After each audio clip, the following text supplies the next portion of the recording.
Transform your life with Earl Nightingale's teaching on attitude. In this video, discover how to control your daily environment with positivity. Watch as your interactions become more meaningful and successful. Learn why a positive attitude leads to great results and how to maintain it. Embrace positivity and start your journey to a happier life. This program is about 12 ideas that will bring order and success into our lives. These ideas will work wonders regardless of what we choose as the main thrust of our lives, for these are the great ideas that have evolved over the centuries, and together they form a constellation by which you and I can safely and successfully navigate. The great Spanish philosopher Ortega reminded us that we human beings are the only creatures on the planet Earth that are born into a natural state of disorientation with our world. That is, while all other creatures are guided by instinct of which they're neither aware nor have the capacity to question, each of us, as human creatures, was given the godlike power to create his or her own life, and each of us does exactly that all the years of his or her life. Every day we put in place actions and ideas that will determine the shape and substance of our tomorrows. For some, those ideas and actions lead inevitably to extraordinary achievement and rewards. For most, they tend to lead to a kind of middle ground in which great numbers of people take their cues from each other without question or consideration. And for some, those actions and ideas lead to repeated frustration and problems as they spend their lives in the bottom layers of the socio-economic pyramid. Success or failure as a human being is not a matter of luck or circumstance or fate, or the breaks, or who you know, or any of the other tiresome old myths and cliches by which the ignorant tend to excuse themselves. It's a matter of following a common-sense paradigm of rules, guidelines anyone can follow. Now, this program has changed more lives, brought about more success stories, helped create more millionaires, saved more careers, important jobs, and marriages than any other program ever produced. And the rules we talk about here don't change. They apply to any situation, under any and all circumstances. We never have to say, I wonder what'll work in this particular situation. All we have to do is make these ideas our own. And we begin with what I call the magic word. We all want good results from life in our home, our work, and in all our contacts with other people. And the most important single factor to guarantee good results day in, day out, all the months and years of our lives, is a healthy attitude. Attitude is the magic word. Attitude is defined as the position or bearing as indicating action, feeling, or mood, and it is our actions, feelings, or moods which determine the actions, feelings, and moods of others. Our attitude tells the world what we expect in return. If it's a cheerful, expectant attitude, it says to everyone with whom we come in contact that we expect the best in our dealings with our world. You see, we tend to live up to our expectations, and others give to us, as far as their attitudes are concerned, what we expect. Our attitude is something we can control. We can establish our attitude each morning when we start our day. In fact, we do just that whether we realize it or not. And the people in our family, all the people in our world, will reflect back to us the attitude we present to them. It is then our attitude toward life which determines life's attitude toward us, cause and effect. Everything we say or do will cause a corresponding effect. If we're cheerful, glad to be experiencing this miracle of life, others will reflect that good cheer back to us. We are the kind of person others enjoy being around.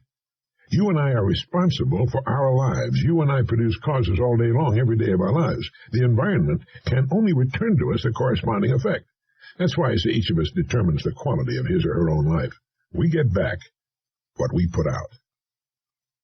Now, here's a way to test the past quality of your attitude.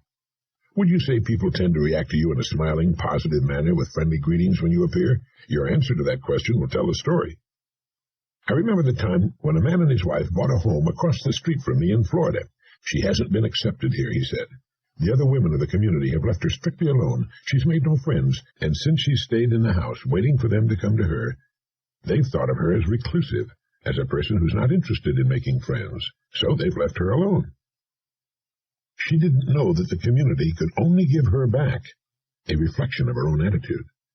He was a woman in her 60s who had never learned the first important rule for successful living, that our surroundings will always reflect us, that our environment is a mirror, often a merciless mirror, of ourselves.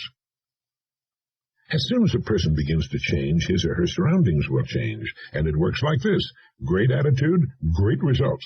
Good attitude, good results. Fair or average attitude, fair or average results. Poor attitude, poor results. So each of us shapes his or her own life, and to an altogether unexpected extent, the shape and texture, the quality or the lack of quality of our lives is determined by our habitual attitude. Now, it sounds simple, doesn't it? But it's not quite that easy. For most of us, learning this new habit takes time. But once it becomes a habit-knit part of our lives, our world will change as dramatically as would walking from a dark cave into the bright light of day.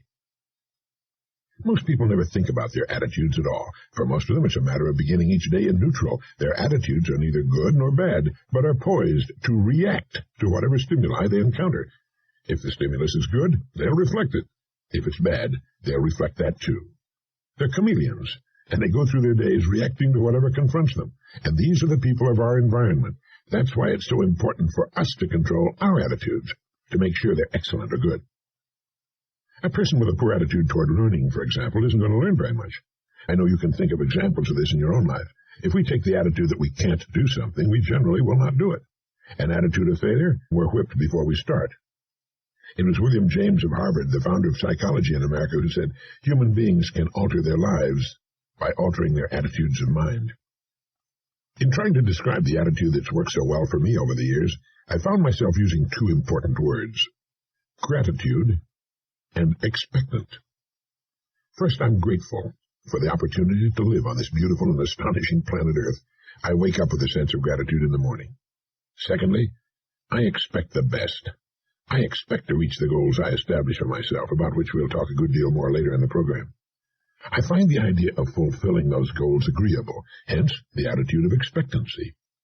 I know the world will give me back what I put out in the way of attitude, so it's up to me. I'm responsible.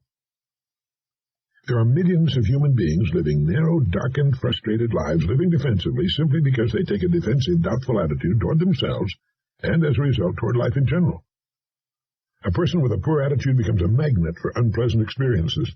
When those experiences come, as they must because of his attitude, they tend to reinforce his poor attitude, thereby bringing more problems and so on.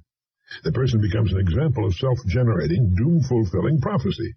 And it's all a matter, believe it or not, of attitude. We get what we expect, and our outlook on life is a kind of paintbrush, and with it we paint our world. It can be bright and filled with hope and satisfaction, or it can be dark and gloomy, lugubrious.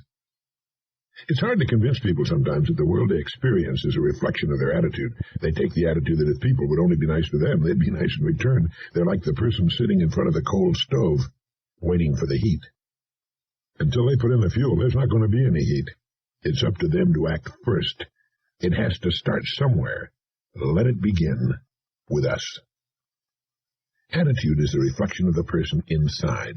Consider for a moment the people who go sailing through life from one success to another and who, when they occasionally fail at something, shrug it off and head right out again. No matter what a person does, wherever you find a person doing an outstanding job and getting outstanding results, you'll find a person with a good attitude. These people take the attitude toward themselves that they can accomplish what they set out to accomplish. They take the attitude that achievement is the natural order of things, and it is. That there's no good reason on earth why they can't be as successful, as competent as anyone else. They have a healthy attitude toward themselves and, as a result, toward life and the things they want to accomplish.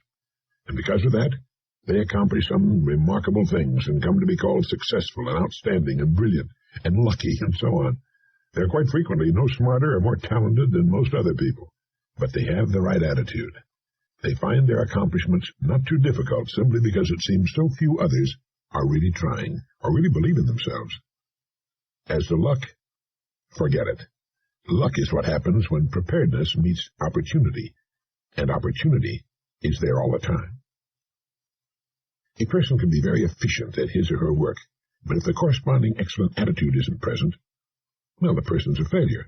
A robot can do a great job, but only a human being can ennoble work with a great attitude, and by so doing touch it with the magic of humanness, make it come alive and sing, make it truly worthwhile. That, my friend, makes the difference.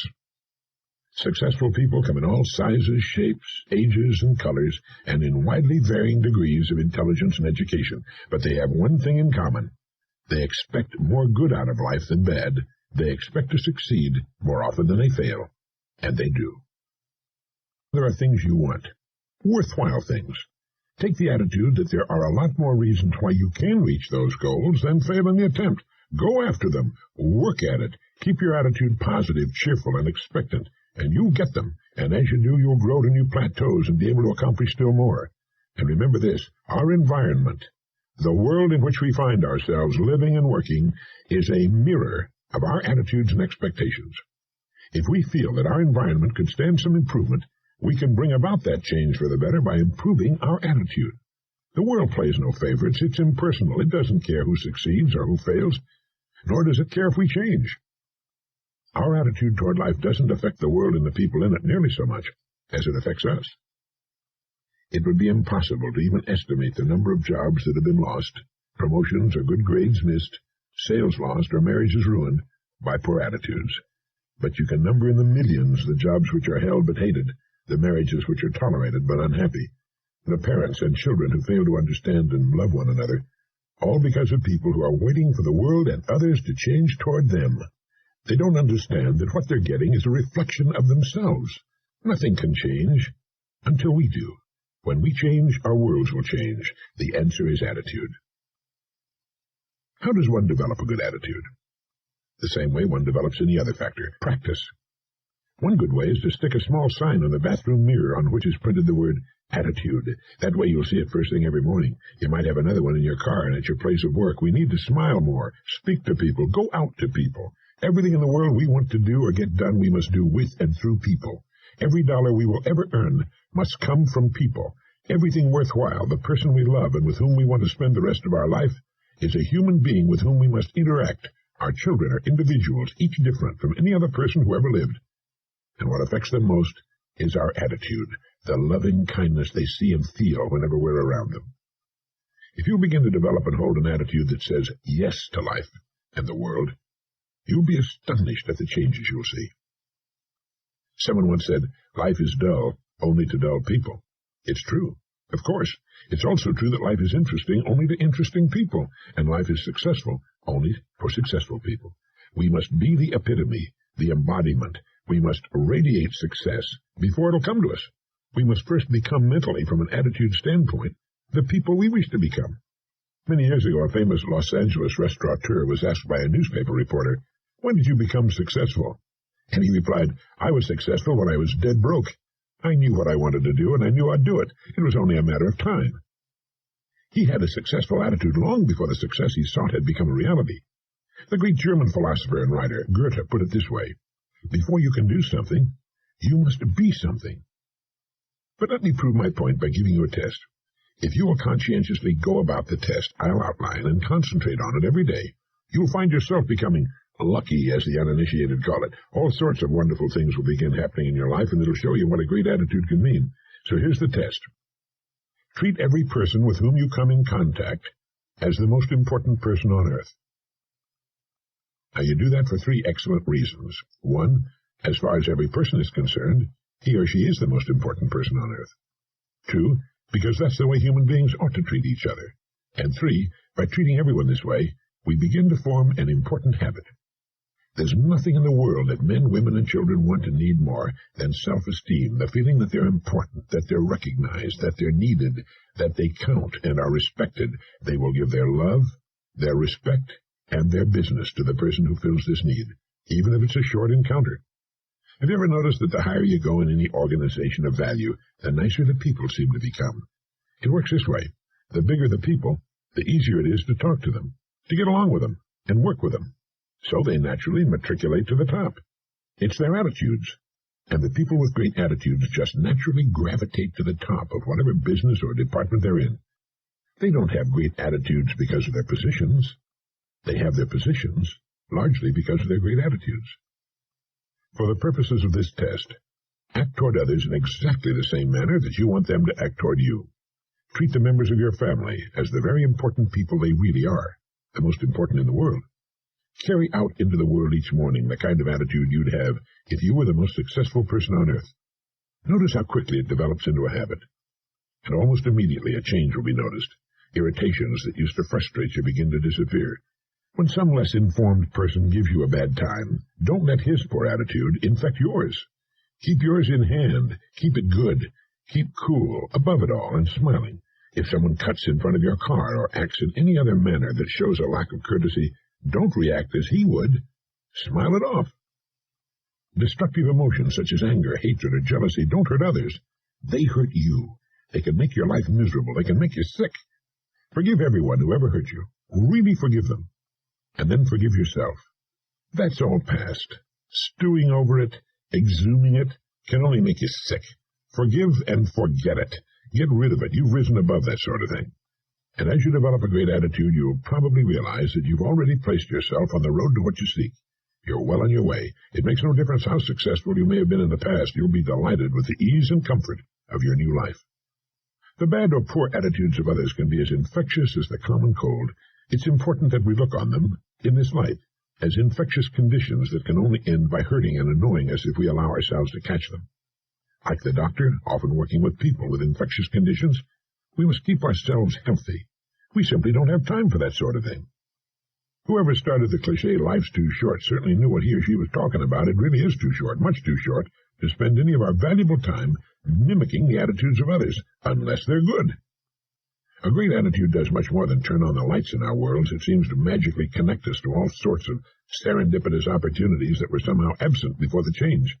Maybe that's what people mean when they say we're lucky. Suddenly we do find ourselves getting the so-called breaks, but it's really nothing more than this new connection with the world that comes with a great attitude. We find ourselves doing more, and doing it in less time. We put ourselves directly in the path of all kinds of serendipitous happenings. When you begin to develop a better attitude, you should realize that you've already placed yourself in the top 5% of the people, the most successful people on earth. You've placed yourself on the road to what you seek. You've prepared the ground. You've only to plant the seed. Now, in summing up, here are a few points to keep in mind. First, it's our attitude at the beginning of a difficult task which, more than anything else, will bring about its successful outcome. Secondly, our attitudes toward others determine their attitudes toward us. We're all interdependent. The success we achieve in life will depend largely on how well we relate to others. Thirdly, before you can achieve the kind of life you want, you must think, act, talk, and conduct yourself in all of your affairs as would the person you wish to become. Keep a mental picture of that person before you as often as you can during the day. And fourthly, remember that the higher you go in any organization of value, the better the attitudes you'll find, and that attitudes are not the result of success. Success is the result of great attitudes. And finally, the deepest craving of the human being is for recognition and self-esteem, to be needed, to feel important, to be recognized and appreciated. That includes our loved ones and all the people with whom we come in contact during our days. To make these important principles a habit-knit part of our lives, here are some suggestions. Since our minds can hold only one thought at a time, make the thoughts you hold constructive and positive. Look for the best in people and ideas. Be constantly alert for new ideas you can put to use in your life.